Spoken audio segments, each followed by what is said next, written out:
आज का टॉपिक है स्वास्थ्य बीमा सबसे पहले।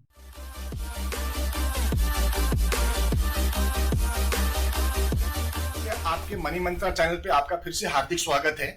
मित्रों, स्वास्थ्य बीमा सबसे पहले ये मेरा मानना है। मैं पिछले 21 सालों से लगभग 7,000 से ज्यादा परिवारों की सेवा में हूं और उस सेवा के अनुभव के आधार पर मैंने ये बात आपसे कहा है कि सबसे पहले आपका स्वास्थ्य बीमा जरूरी है। कुछ मित्रों का ये मानना है, कुछ हमारे एक्सपर्ट का ये मानना होता है कि पहले टर्म इंश्योरेंस और लाइफ इंश्योरेंस लेना चाहिए, लेकिन मेरा ये मत है कि पहले आपको हेल्थ इंश्योरेंस लेना चाहिए, क्योंकि हेल्थ गया तो आपका वेल्थ। अगर आपके पास हेल्थ नहीं है तो आपका वेल्थ किसी काम का नहीं है। वेल्थ को आप यूज नहीं कर पाएंगे, वेल्थ को आप कहीं पे उपयोग नहीं कर पाएंगे। इसलिए सबसे पहले हेल्थ इंश्योरेंस जरूरी है। हेल्थ इंश्योरेंस सिर्फ आप अपने लिए नहीं, आप अपने अलावा आप अपने परिवार के लिए भी हेल्थ इंश्योरेंस की सुरक्षा कवच जरूर लें। हेल्थ इंश्योरेंस जितने कम उम्र में लेते हैं उतना कम प्रीमियम लगेगा। जैसे जैसे आपका उम्र बढ़ेगा आपका प्रीमियम का रेट बढ़ता जाएगा। इसलिए जितना जल्दी हो सके आपको हेल्थ इंश्योरेंस ले लेना चाहिए।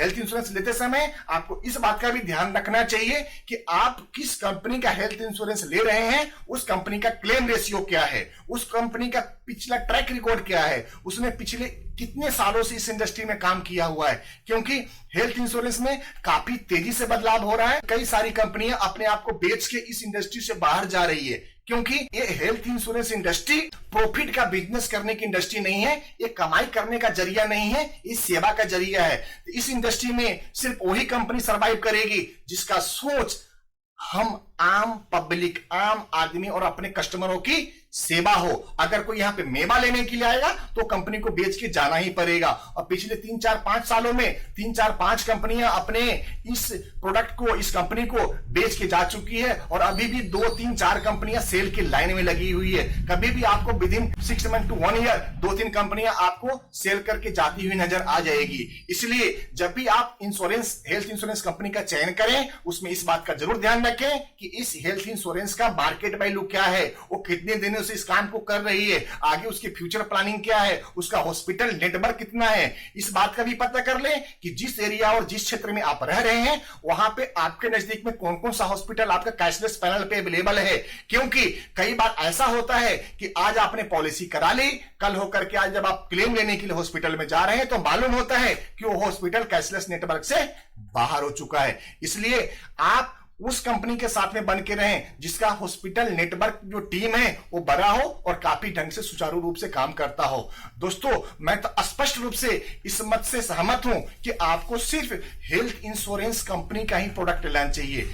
जैसे कुछ हेल्थ इंश्योरेंस कंपनी के अलावा बाकी और प्रोडक्ट में और बिजनेस, मल्टीपल बिजनेस में काम करती है कंपनियां। मैं एडवाइस करूंगा कि बेहतर है कि आप किसी स्पेशलाइज हेल्थ इंश्योरेंस कंपनी से ही पॉलिसी को लें जिसका core business health insurance business है। इसके पीछे कारण क्या है कि वो आपके हेल्थ इंश्योरेंस प्रोडक्ट से रिलेटेड सारी जरूरतों को समय समय पे चेंज करते रहते हैं, अपग्रेड करता रहता है और उस अपग्रेड करने का आपको बेनिफिट मिलता रहता है। इसलिए दोस्तों, आपका हेल्थ गया तो आपका वेल्थ गया। इस बात को ध्यान में रखते हुए आपसे प्रार्थना है कि आप जितना जल्दी हो सके आप अपने और अपने परिवार के लिए भरपूर हेल्थ सुरक्षा ले। क्योंकि हमने जो अनुभव किया है 95% जो हमारे क्लाइंट और मित्र हैं उन्होंने 5 लाख, 4 लाख, 3 लाख, 2 लाख की पॉलिसी ले रखी है। दोस्तों ध्यान रखिए, 2 लाख, 3 लाख, 4 लाख, 5 लाख कोई समाधान नहीं है हेल्थ इंश्योरेंस में। हेल्थ इंश्योरेंस एक बड़ा कवर को करने के लिए लेना चाहिए जिसमें कल हो के भगवान न करे कोई ऐसा तकलीफ आपको आ जाती है जिसके अंदर आपका खर्चा 10 लाख, 15 लाख, 20 लाख, 25 लाख या उसके ज्यादा हो तो उसके कवर और उसकी भरपाई भी करे। इसलिए मित्रों, मेरा सलाह है हेल्थ इंश्योरेंस जरूरी है। हेल्थ इंश्योरेंस के बाद में बाकी और भी प्रोडक्ट आपको जरूर लेना चाहिए फाइनेंशियल प्लानिंग के हिसाब से। जैसे कि आपको पर्सनल एक्सीडेंट, दुर्घटना बीमा लेना चाहिए, टर्म इंश्योरेंस लेना चाहिए। हेल्थ इंश्योरेंस के अलावा आपको लाइफ इंश्योरेंस लेना चाहिए, म्यूचुअल फंड्स के अंदर इन्वेस्टमेंट भी करना चाहिए, रियल एस्टेट के अंदर भी इन्वेस्टमेंट होना चाहिए, इक्विटी और कमोडिटी के अंदर भी इन्वेस्टमेंट होना चाहिए। तो इन सब की सर्विसेज हमारे यहाँ पे एक सिंगल प्लेटफॉर्म के ऊपर आपको अवेलेबल है। कभी कोई सेवा का मौका हो आप जरूर दें। आप सभी दर्शकों को अभिनंदन करते हैं, स्वागत करते हैं और धन्यवाद करते हैं कि आप हमें इतना प्यार देते हैं, इतना सम्मान देते हैं और आपके जो भी क्वेश्चंस होते हैं हम लोग भी कोशिश करते हैं, हमारी पूरी टीम कोशिश करती है कि उसको उचित समय में, एक समय सीमा के अंदर उन सभी क्वेश्चन का उत्तर दिया जाए। इसी आशा के साथ हम आपसे विदा लेते हैं। नमस्कार।